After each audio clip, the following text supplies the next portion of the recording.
ছন্দে ছন্দে হিসাব বিজ্ঞান অর্জন করি প্রকৃত জ্ঞান। ব্যয় সম্পদ আদায় চিনতে পারলে কে ঠেকায়। হিসাব বিজ্ঞানের প্রিয় শিক্ষার্থী বন্ধুরা, আশা করি সকলেই ভালো আছো তোমরা।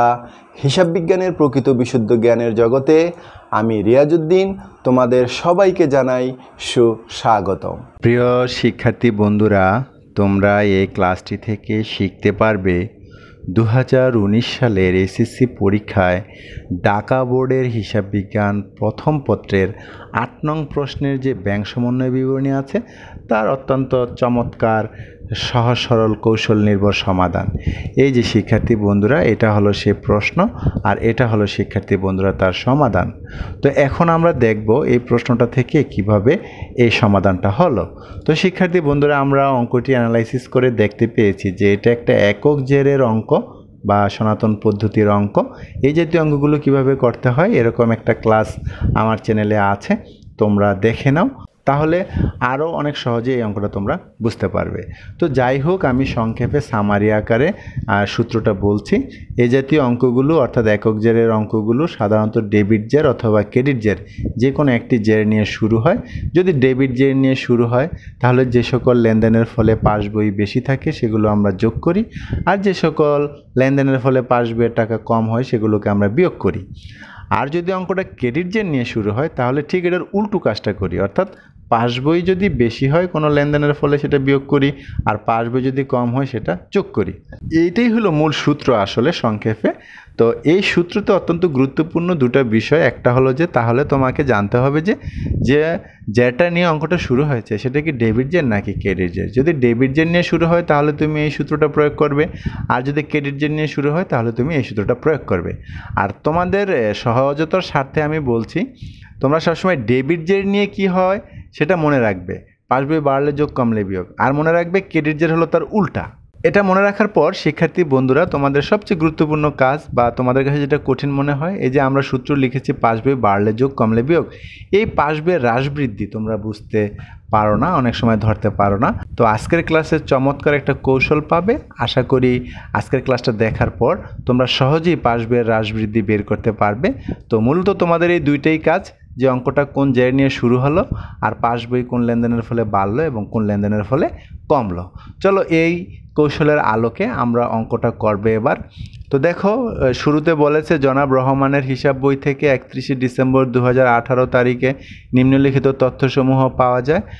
খ নং সৃজনশীল প্রশ্ন, তো এই যে খ নংয়ে দেখো কি বলেছে, উপরিউক্ত তথ্যাবলী থেকে একটি ব্যাংক সমন্বয় বিবরণী প্রস্তুত করো। এখানে কিন্তু কোনো পদ্ধতি বলেনি যে একটি ব্যাংক সমন্বয় বিবরণী প্রস্তুত করো। এটা কি তুমি উভয় জের পদ্ধতিতে করবে, না একক জের পদ্ধতিতে করবে, না সনাতন, না প্রচলিত, কোন পদ্ধতি বলে নাই।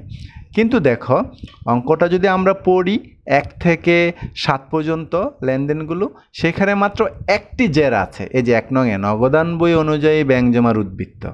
তো আমি আগেই বলেছি শিক্ষার্থী বন্ধুরা, যদি একটি মাত্র জের থাকে তাহলে এটা অবশ্যই একক জেরে করতে হবে অঙ্কটা, একক জের পদ্ধতি। যদি দুটা জের থাকে শুরুতে তাহলে সেটা উভয় জের পদ্ধতি বা উভয় জের সংশোধনী পদ্ধতিতে তোমরা সে অঙ্কটা করবে। সেগুলো কিভাবে করা যায় এরকম ক্লাসও আমার চ্যানেলে আছে, তোমরা দেখে নাও। তো শিক্ষার্থী বন্ধুরা, যেহেতু এটা একক জেরের একটা অঙ্ক সেহেতু আমরা এরকম একটা ছক আঁকবো।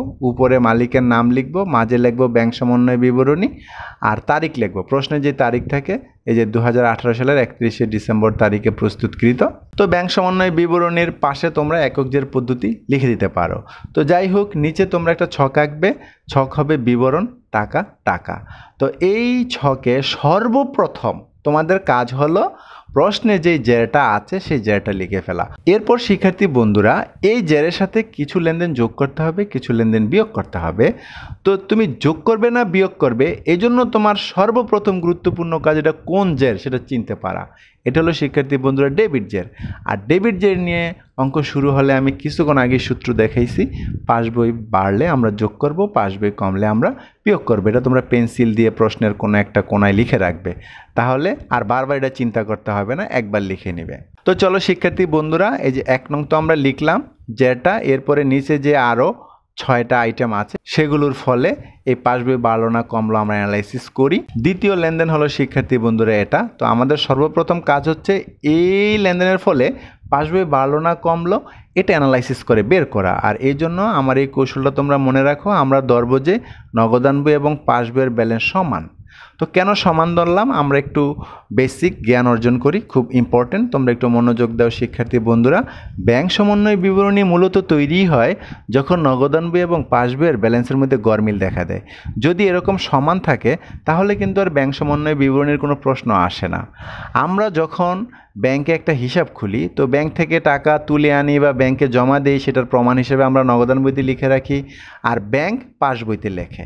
অর্থাৎ আমরা জমা দিলে নগদান বইতে লিখতেছি, ব্যাংক লিখতেছে পাস বইতে, আবার আমরা তুলে আনলে নগদান বইতে লিখতেছি, ব্যাংক লিখতেছে পাস বইতে। তাহলে একই লেনদেন নগদান বই এবং পাস বইতে লেখা হয়, সেহেতু সবসময় তো এটার যে সমান হওয়ার কথা, কিন্তু কখনো কখনো সমান হয় না। যখনই সমান হয় না তখন খুঁজে বের করা হয় কেন সমান হলো না, যে কারণগুলো আসে সেগুলো নিয়ে ব্যাংক সমন্বয় বিবরণী প্রস্তুত করা হয়। তো এই জন্য আমি সমান ধরেছি, সমান ধরে অ্যানালিসিস করে দেখব যে কে কম কে বেশি।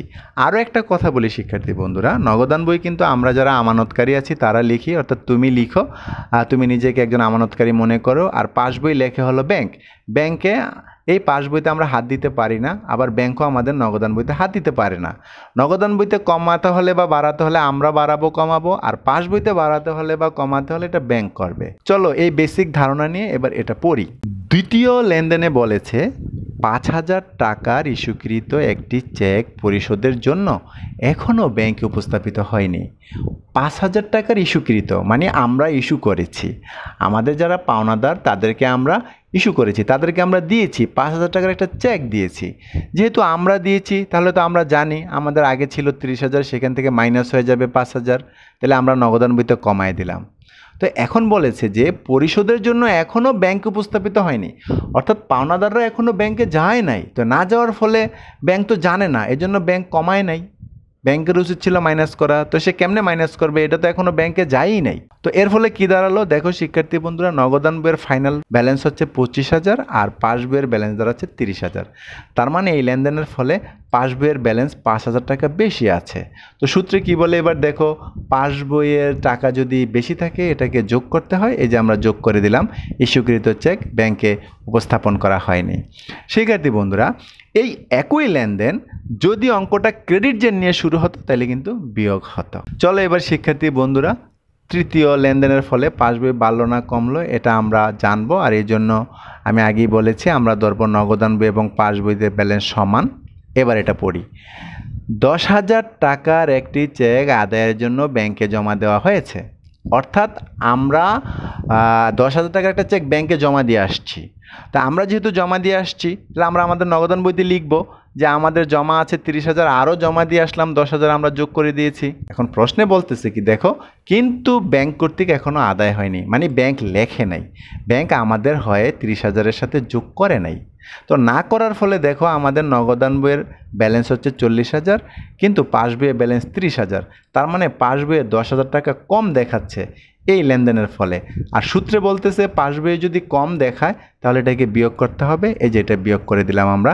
আদায়ের জন্য জমাকৃত চেক ব্যাংক কর্তৃক আদায় হয়নি। শিক্ষার্থী বন্ধুরা, এবার আমরা 4 নং লেনদেন দেখব। এই লেনদেনের ফলে পাস বই বাড়লো না কমলো এটা বোঝার জন্য আমরা ধরে নিব রাফ কাগজে তোমরা এই কাজটা করবে। এটা একটা খসড়া কাজ যে নগদান বইতে 30,000 টাকা, পাস বইতে 30,000 টাকা।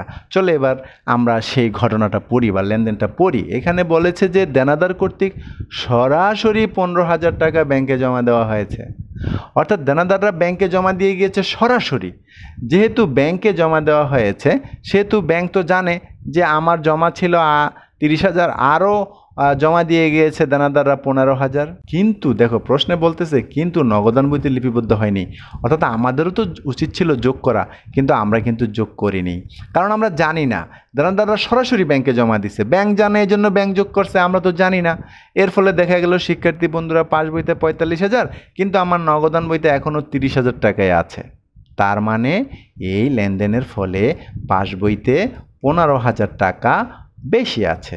তো সূত্রে কি বলে দেখো, যদি পাস বইতে বেশি থাকে তাহলে সেটাকে যোগ করতে হবে। এই যে দেখো যোগ হয়েছে, দেনাদার কর্তৃক সরাসরি ব্যাংকে জমা দেওয়া হয়েছে কিন্তু নগদান বইতে লিপিবদ্ধ হয়নি। এবার শিক্ষার্থী বন্ধুরা আমরা 5 নম্বর যেই লেনদেন আছে সেটার ফলে পাস বই বাড়লো না কমলো অ্যানালাইসিস করব। এজন্য আমরা প্রথমে ধরে নিব নগদান বই এবং পাস বইয়ের ব্যালেন্স সমান। এবার আমরা লেনদেনটা পড়ব। দেখো কি বলেছে, ইস্যুকৃত চেক ব্যাংক কর্তৃক প্রত্যাখ্যাত। ইস্যুকৃত চেক অর্থাৎ আমরা ইস্যু করেছি। কাদের ইস্যু করেছি? আমাদের কাছে যারা টাকা পায় তাদেরকে আমরা দিয়েছি।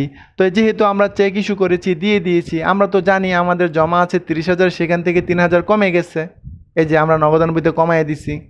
কিন্তু ব্যাপারটা কি ঘটেছে দেখো, ইস্যুকৃত চেক ব্যাংক কর্তৃক প্রত্যাখ্যাত অর্থাৎ ব্যাংক কিন্তু কমায় নাই, আমরা কমাইছি কিন্তু ব্যাংক কিন্তু কমায় নাই।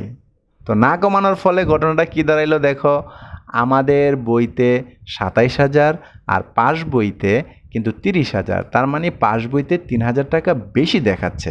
এবার সূত্রে কি বলে দেখো, পাস বইয়ের ব্যালেন্স যদি বেশি দেখায় এটাকে যোগ করতে হবে। এই যে আমরা যোগ করলাম, ইস্যুকৃত চেক ব্যাংক কর্তৃক প্রত্যাখ্যাত 3,000 টাকা। এবার শিক্ষার্থী বন্ধুরা আমরা 6 নং আইটেমটা দেখব যে এই লেনদেনের ফলে পাস বই বাড়লো না কমলো। এই জন্য আমরা ধরে নিব যে নগদান বই এবং পাস বই সমান আছে 30,000 30,000। চলো এবার আমরা এই লেনদেনটা পড়ি। দেখো এখানে কি বলেছে, ব্যাংক কর্তৃক লভ্যাংশ আদায় 2,000 টাকা যা নগদান বইতে লিপিবদ্ধ হয়নি। ব্যাংক কর্তৃক লভ্যাংশ আদায়, ব্যাংক আদায় করেছে, যেহেতু ব্যাংক আদায় করেছে সে লেখে পাস বই, এজন্য সে পাস বইতে এটাকে যোগ করে দিয়েছে যে আমাদের আগে ছিল 30,000, এখন আরও জমা হয়েছে 2,000 টাকা, এটা সে যোগ করে দিয়েছে। তো আমাদেরও যোগ করা উচিত ছিল নগদান বইতে, কিন্তু আমরা করিনি। এই যে প্রশ্নে লিখেছে যা নগদান বইতে লিপিবদ্ধ হয়নি, তার মানে আমরা লিখিনি। তো দেখো ফলাফলটা কী দাঁড়াইলো, ব্যাংকে 32,000 কিন্তু আমাদের নগদান বইতে 3,000, তার মানে পাস বইতে 2,000 টাকা বেশি। আর কোনো লেনদেনের ফলে যদি পাস বইতে বেশি থাকে ফিগার বা ব্যালেন্স বা জের, তাহলে সূত্রে বলতেছে পাস বইতে বেশি থাকলে যোগ করতে হবে। এই যে দেখো যোগ করে দিয়েছি, ব্যাংক কর্তৃক লভ্যাংশ আদায় যা নগদান বইতে লিপিবদ্ধ হয়নি 2,000 টাকা।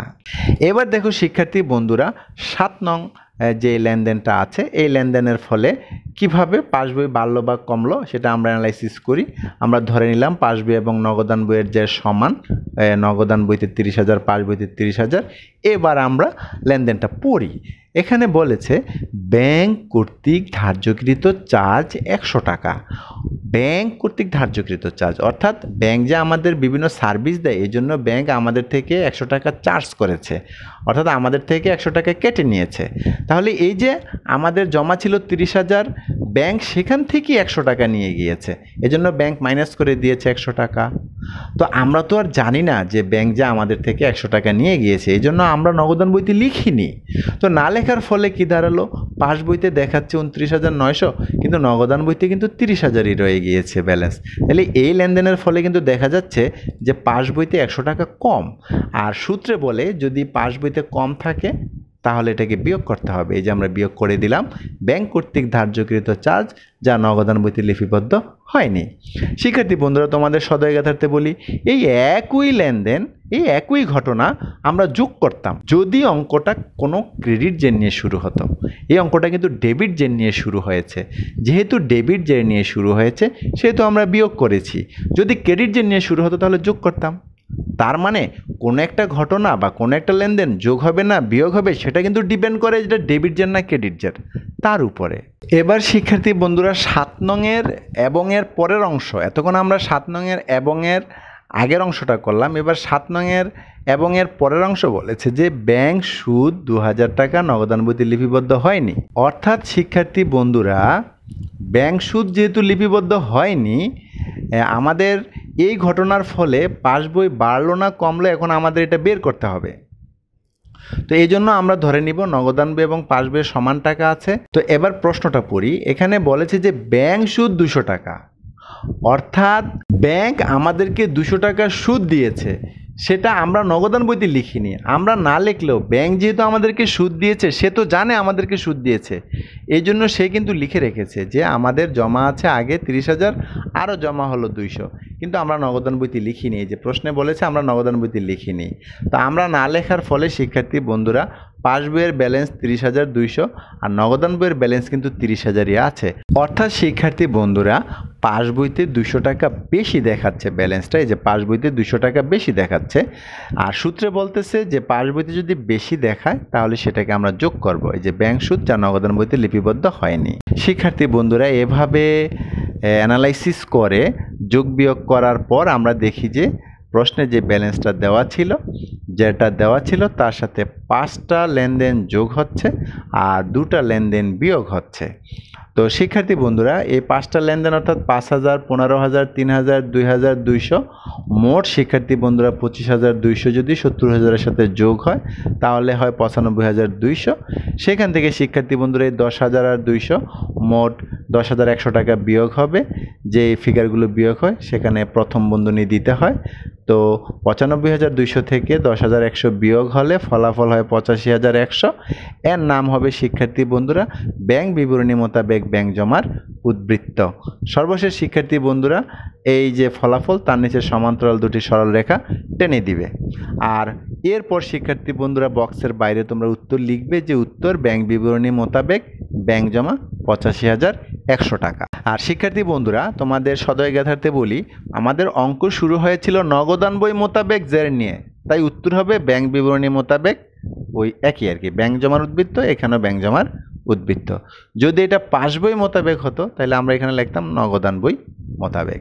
ধন্যবাদ প্রিয় শিক্ষার্থী বন্ধুরা, আশা করি অত্যন্ত ব্যাখ্যা বিশ্লেষণমূলক ও তথ্যবহুল এই ক্লাসটি থেকে তোমরা ব্যাপক উপকৃত হয়েছ। তাই অনুরূপ মজার ক্লাস পেতে আমার চ্যানেলটি নিয়মিত দেখার অনুরোধ জানিয়ে তোমাদের সকলের সুস্বাস্থ্য কামনা করে আজকের মতো এখানে বিদায়। আল্লাহ হাফেজ।